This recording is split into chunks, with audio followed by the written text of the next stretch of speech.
No one expected such a turn of events, especially not the Russian engineer monitoring pressure gauges at the Ryazan refinery at 200 hours on September 5, 2025. Unbeknownst to him, Ukrainian strategists had meticulously planned his plant's destruction for the preceding 3 months. In a mere 73 seconds, that formidable $7 billion asset was destined to become the most brilliant and terrifying light in the Russian sky. This colossal sum was no overstatement, for this was more than just a refinery. It served as the primary fuel station for the entire Moscow military district, powering the very tanks that threatened Europe, energizing the capital, and funneling billions in crucial hard currency directly into the Kremlin's war chest. For Ukraine, crippling this facility wasn't merely a symbolic triumph. It represented a direct chokehold on Russia's capacity to wage war, elevating it to a target of almost unimaginable strategic significance. The linchpin of this daring assault was the Sokil-300, a 440-pound mothership drone that had been screaming towards Ryazan at 150 miles per hour, hugging the terrain at a suicidal 130 feet above the ground. But that was only the beginning of a meticulously crafted plan. Strapped to the Sokil-300's airframe were 10 custom-built FPV attack drones, each armed with a potent 4.4-pound shaped charge warhead. The operation itself stood as a masterclass in exploiting Russia's over-reliance on heavy, expensive defenses to counter small, agile threats. The financial imbalance alone should have haunted Russian generals.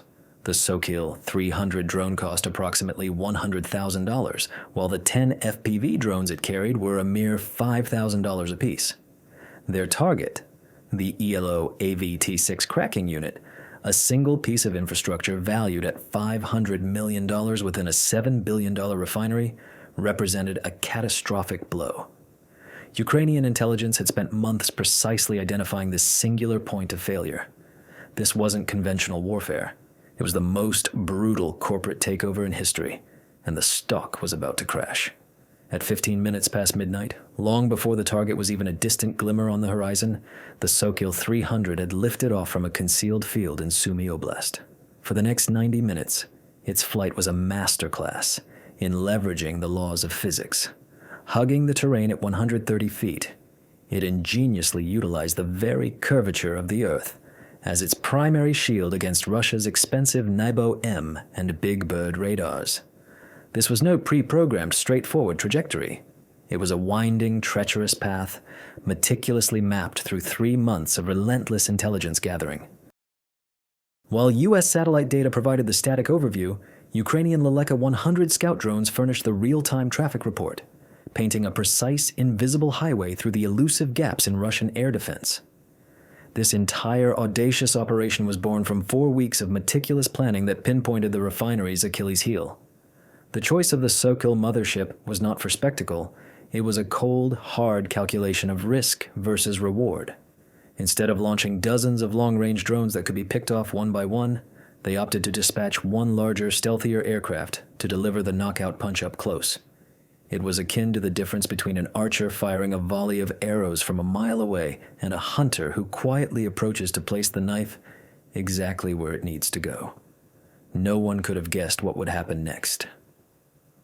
And one of those FPVs was different. Instead of a warhead, it carried a compact, custom-built jamming pod.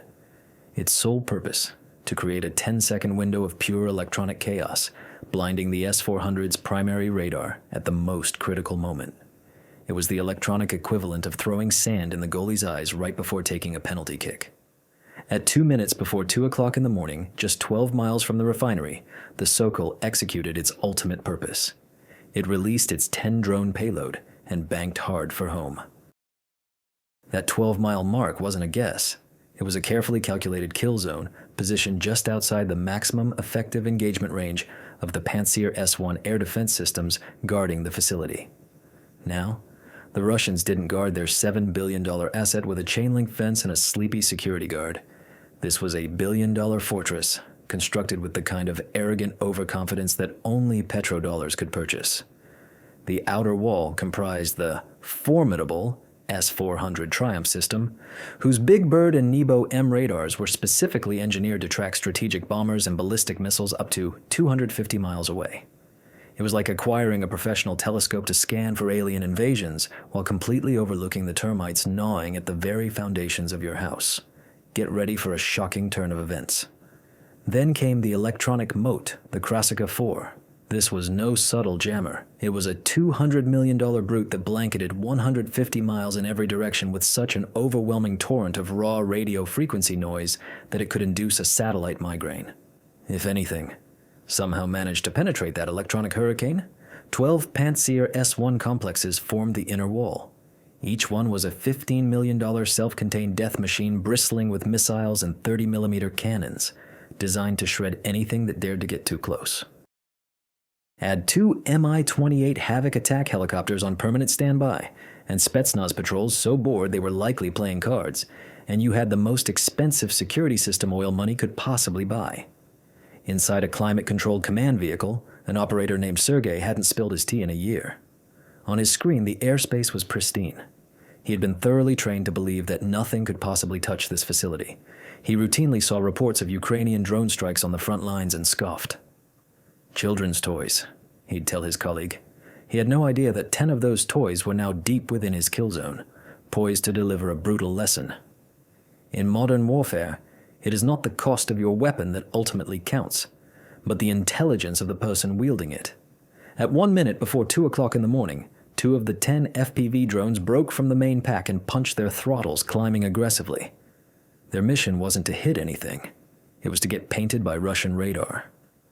On the S-400's gravestone display, 2 bright blips materialized out of the ground clutter. The system performed exactly as its $500 million price tag promised. It acquired, tracked, and locked on with ruthless efficiency. No one expected this. That was the trigger. As the S-400 focused its powerful radar on the 2 decoys, the designated jammer drone, one of the 8 still flying low, unleashed a focused 10-second blast of high-powered microwave energy aimed directly at the S-400's receiver.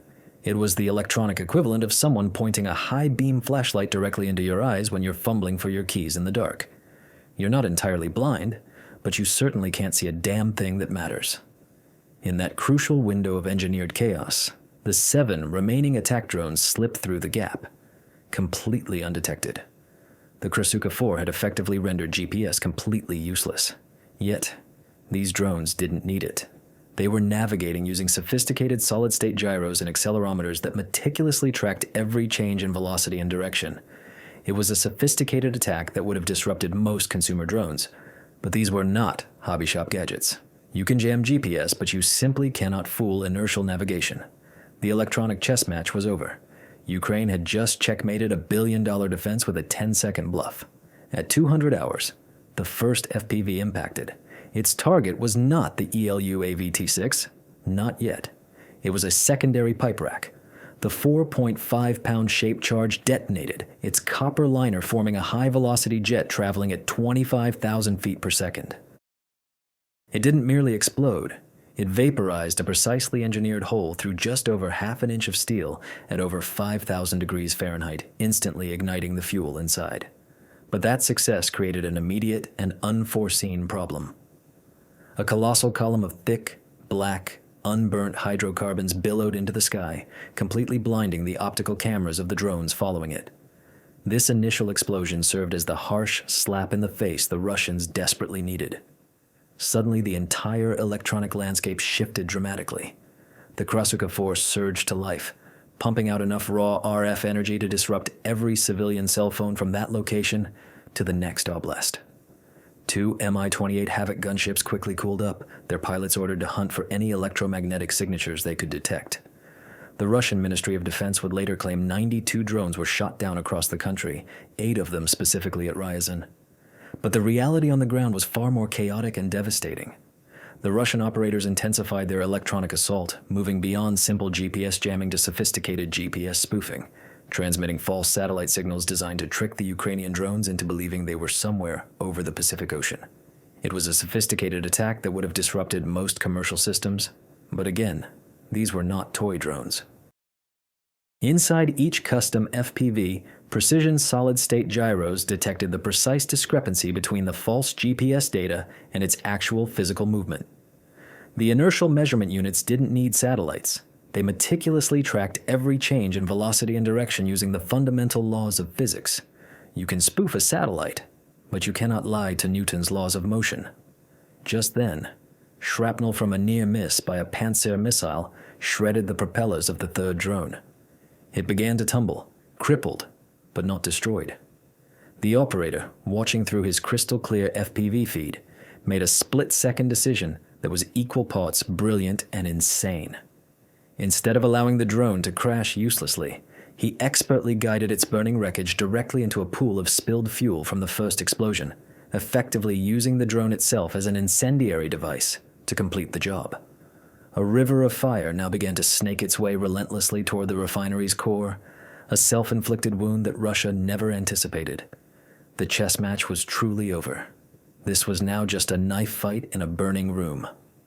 Meanwhile, the architect of this daring raid was making its escape. While the 10 custom FPVs began their suicidal dive into the heart of the Russian defense network, the Sokil 300 mothership that had carried them was already banking hard for home. Its mission was complete. Now, its only remaining task was to disappear. 80 miles away, it would execute its final command. A pre-programmed dive into a dense, unpopulated forest, ensuring its advanced technology would never be recovered by the enemy. But for its children, the real fight had only just begun. The Russian defense, though initially fooled, was not entirely useless. It was just slow. The 10-second jamming window abruptly closed, and the S-400 operator, his screen clear once more, fired upon the 2 decoy drones. 2 57E6 missiles screamed into the night, and the first 2 Ukrainian drones disintegrated in fiery bursts. On the Russian command net, it was a moment of profound relief. 2 kills. The operator reported, genuinely believing the threat was over. He was catastrophically wrong. The 7 remaining attack drones were now deep inside the perimeter, and the 12 Panzer S-1 units finally awoke to the full horror of the situation. Their operators, in a state of pure panic, switched to manual engagement and began filling the sky with a literal wall of steel. It was like attempting to hit a hummingbird with a fire hose. Inefficient, yes, but if you spray enough water, you're eventually going to get it wet. A proximity fuse detonated near the 3rd drone, shredding it with tungsten fragments. A burst of cannon fire from a different Panzer caught the 4th. The 5th, battling the intense thermal updrafts from the initial inferno, lost control and slammed into the ground. An Mi-28 Havoc gunship, its advanced optics finally cutting through the obscuring smoke, spotted and obliterated the 6th drone. The jammer drone, its mission complete, was caught and destroyed. A 7th attacker was taken out by another Panzer missile. 10 drones had entered. 8 were now twisted, burning scraps scattered across the Ryazan countryside. The Russian defense had indeed cost Ukraine dearly, but the cost for Russia was about to escalate infinitely higher, because 2 got through. Through the hellscape of fire, smoke, and shrapnel, 2 FPV drones emerged like vengeful spirits. Their operators had masterfully used the surrounding chaos, the very destruction of their comrades, as an impenetrable shield. The Panzers, having expended their ready-to-fire missiles in a panicked volley, were now caught in the deadly silence of their reload cycles.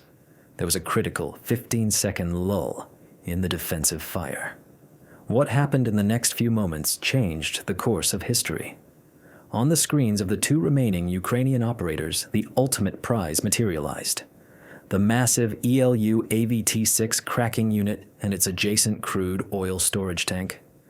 There were no more decoys, no more elaborate tricks, just 2 drones, 2 operators, and a $7 billion target awaiting its final judgment. With 1 shot left, which would you choose? The brain of the cracking unit or the heart of the storage tank? The Ukrainian operators didn't have to choose. They had 2 drones. 2 final commands were swiftly transmitted. Both FPVs pushed their throttles to the maximum and began their terminal, suicidal dives. At 3 minutes past 2 o'clock in the morning, the first FPV impacted the ELU AVT-6. The 4.5-pound shape charge didn't just explode, it performed physics-based surgery. Its copper liner inverted and stretched into a molten jet, moving at 25,000 feet per second, punching through the unit's formidable steel housing and injecting over 5,000 degree Fahrenheit plasma directly into the intricate network of pipes and pressure vessels. It was like firing a bolt of lightning into a city's power grid. The system didn't just break, it cooked itself from the inside out. Exactly 1.3 seconds later, the second drone hit the storage tank. This explosion was dramatically different. The shaped charge punctured the thick steel wall, but the true weapon was the tens of thousands of tons of crude oil contained within.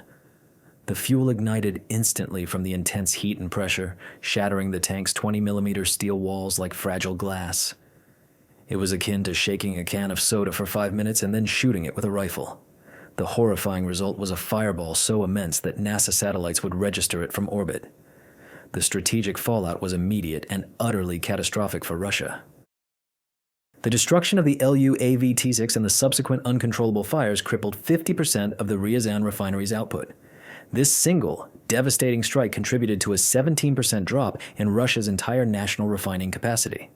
Within weeks, Russia, a self-proclaimed energy superpower, was humiliatingly forced to import gasoline from Belarus, while prices at their own pumps spiked by a staggering 54%. The two drones that had managed to get through, a combined investment of perhaps $10,000, had inflicted billions in direct and indirect damages. Not even the most astute Wall Street hedge fund could yield a return on investment like that. Moscow's response was predictably brutish and unimaginative. They swiftly deployed 5 more Pantsir S-1 systems and another pair of Mi-28 helicopters to Ryazan, essentially reinforcing the very systems that had just spectacularly failed. It was like installing a taller fence to keep out birds after your house had been utterly destroyed by a flood. In the end, Ukraine proved a fundamental lesson of modern warfare, a truth well understood by ancient ancestors. It's not about how big your club is, it's about knowing precisely where to strike. You don't need a billion-dollar hammer to win. Sometimes, all you need is a very smart, very cheap, and very sharp nail. The Ryazan refinery, a symbol of Russian power, became a stark monument to this enduring principle.